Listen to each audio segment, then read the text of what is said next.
बदलेंगे तस्वीर विश्व की, परम पिता शिव की संतान। घर घर में खुशहाली होगी, मानव होगा देव समान। मानव होगा देव समान।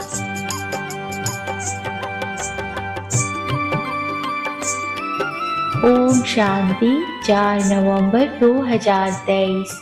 आज की मुरली के मुख्य पॉइंट्स हैं।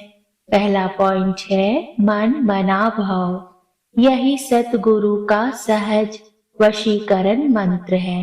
इस मंत्र में बहुत आमदनी है। यह माया को अपने अधीन करने का मंत्र है। माया जीत जगत जीत। दूसरा पॉइंट है मैं फलाने धर्म का हूँ, फलाना हूँ। यह सब बातें छोड़ अपने को आत्मा समझ मामेकम याद करो। बस मैं जो मत दे रहा हूँ उस पर चलो। बाकी अब तक जो अनेक मतों पर चलते आए उन सब की मत छोड़नी पड़े तो तुम्हारा ज्ञान बिल्कुल नया हो गया। तीसरा पॉइंट है तुम बच्चे जब किसी को भी समझाते हो तो पहले उनकी नब्ज देखनी है। सबके सामने एक जैसी बात नहीं करनी है।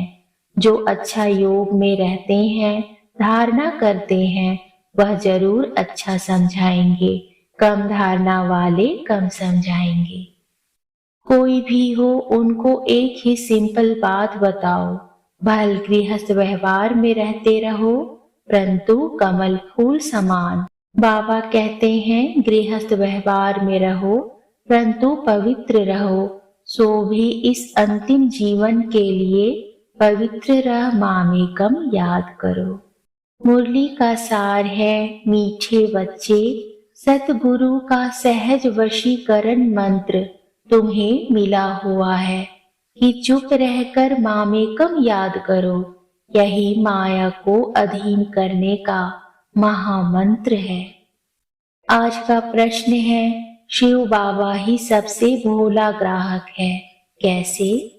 उत्तर है बाबा कहते बच्चे तुम्हारे पास देह सहित जो भी पुराना कचरा है वह मैं लेता हूँ।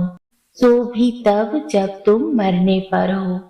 तुम्हारे सफेद कपड़े भी मरने की ही निशानी है। तुम अभी बाप पर बलि चढ़ते हो। बाप फिर 21 जन्मों के लिए तुम्हें माला माल कर देते हैं। भक्ति मार्ग में भी बाप सबकी मनोकामनाएं पूर्ण करते हैं। ज्ञान मार्ग में भी सृष्टि के आदि मध्य अंत का ज्ञान दे त्रिकालदर्शी बनाते हैं।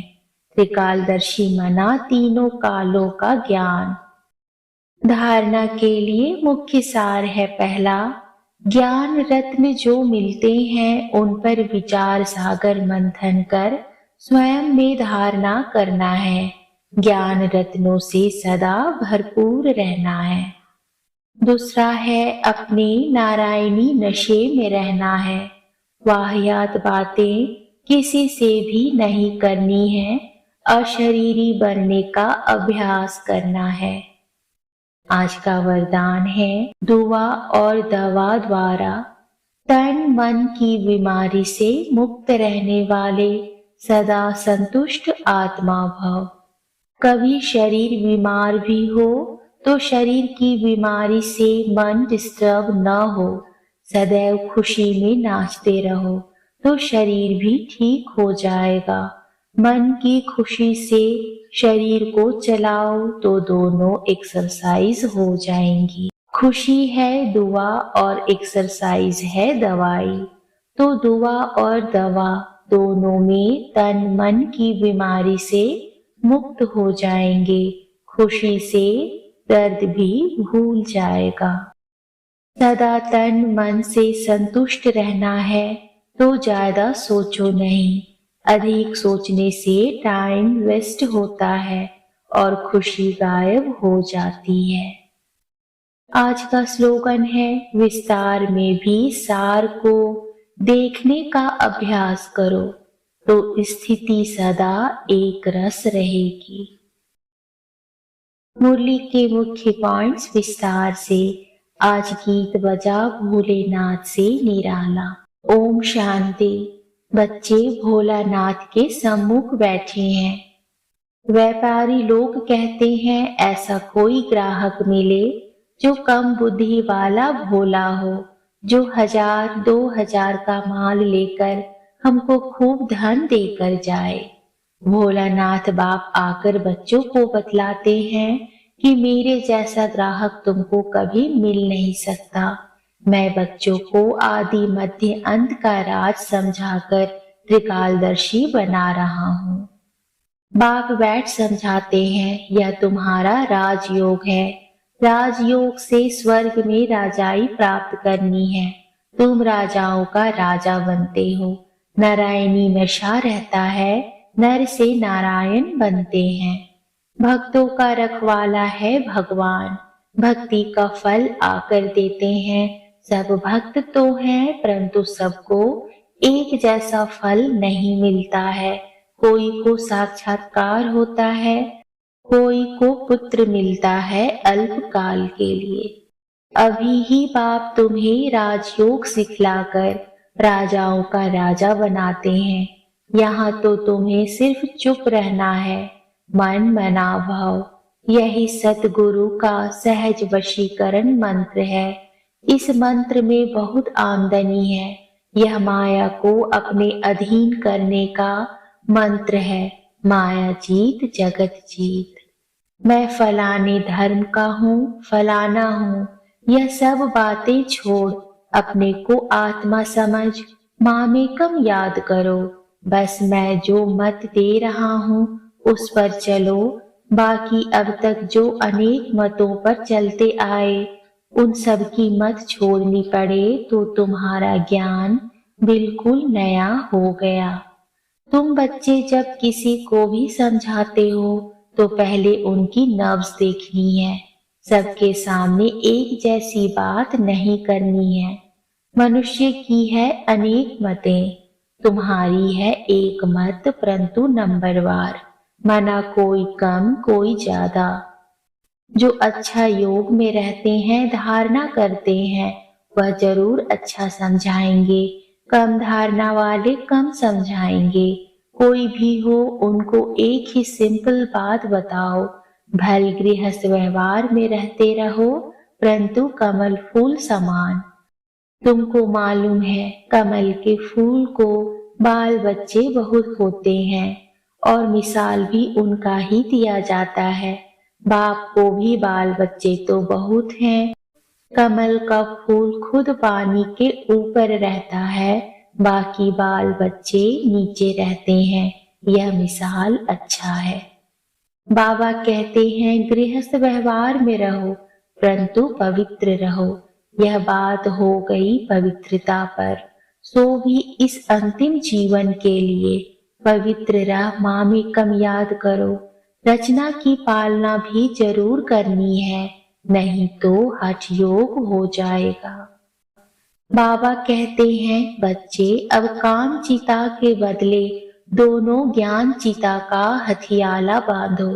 कैसा अच्छा काम तुम ब्राह्मण करते हो। प्रतिज्ञा करनी है पवित्र रहने की। एक दो को सावधान करते तुम दोनों स्वर्ग में चले जाएंगे। यहाँ तुम इकट्ठे पवित्र रहकर दिखाते हो, इसलिए तुम बड़ा उच्च पद ले सकते हो। मिसाल दिया जाएगा ना, ज्ञान चिता पर बैठ स्वर्ग में जाकर उच्च पद पाते हैं। इसमें हिम्मत है बड़ी। अगर पक्के हो चलते रहो तो पद बहुत उच्च है। फिर सर्विस पर भी मदार है। जो बहुत सर्विस करेंगे, प्रजा बनाएंगे, वह पद भी अच्छा पाएंगे। देह सहित देह के सब धर्म त्याग अपने को आत्मा अशरीरी समझना है। भल अपने शास्त्र आदि पढ़े हैं परंतु डिस्कस क्यों करें, जबकि बाप ने कहा है माँ में कम याद करो। और दूसरा फरमान है गृहस्थ व्यवहार में कमल फूल समान पवित्र रहो। योग अग्नि से ही पाप नाश होंगे। बाबा तो सर्विस पर इनाम देते हैं। कितना श्रृंगार कराते हैं ज्ञान रत्नों का। हम यहाँ के पद्मपति नहीं बनना चाहते हैं। हमको तो चाहिए विश्व की बादशाही। अच्छा, मीठे मीठे सिकिलते बच्चों प्रति माता पिता बाप दादा का याद प्यार और गुड मॉर्निंग। रूहानी बाप की रूहानी बच्चों को नमस्ते। रूहानी बच्चों की रूहानी बाप को नमस्ते। मातेश्वरी जी के मधुर महावाक्य हैं। परमात्मा की सद्गति करने की गत मत परमात्मा ही जानता है। परमात्मा की सद्गति करने की जो मत है वो तो परमात्मा ही जानता है, मनुष्य नहीं जान सकता।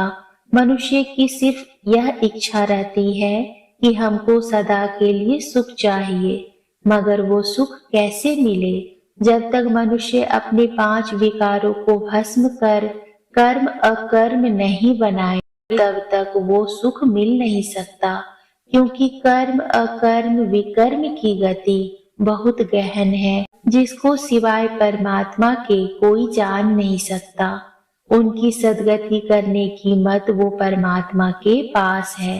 कैसे कर्मों को अकर्म बनाना है यह शिक्षा देना परमात्मा का काम है। तो जब तक परमात्मा ने वो गति नहीं सुनाई है तब तक मनुष्यों को जीवन मुक्ति प्राप्त नहीं हो सकती। अच्छा, ओम शांति।